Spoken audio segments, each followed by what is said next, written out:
Hello everyone, Eric here with May Wes Manufacturing.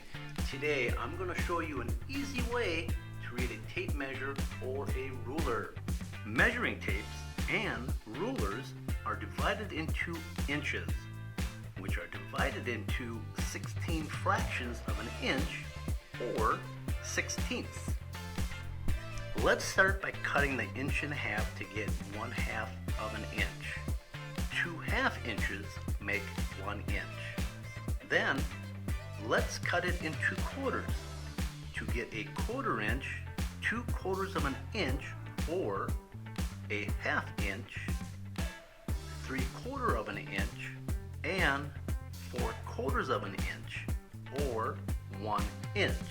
Next, let's cut our inch into eighths to get 1/8, 2/8 or 1/4, 3/8, 4/8 or 1/2, 5/8, 6/8 or 3/4 of an inch, 7/8 and 8/8 or 1 inch.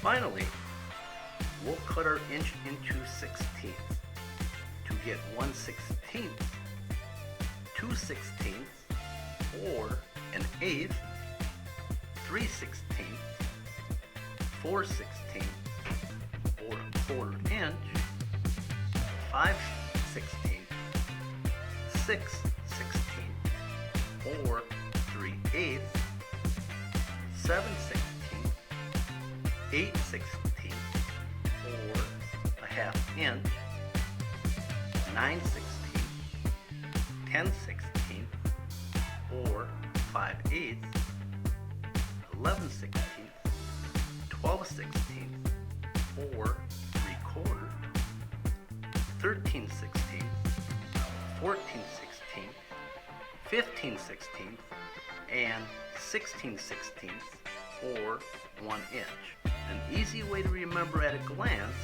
is that the small lines mark 1/16 of an inch. The next larger line marks 1/8 of an inch. The next lines mark 1/4 of an inch, then a 1/2 inch, then a whole inch. Knowing how to properly read a measuring tape or ruler is a skill you will use throughout your life. It will save you a lot of time, money, and frustration. It's a skill that takes practice to remember, but you'll get it. And remember, always measure twice and cut once.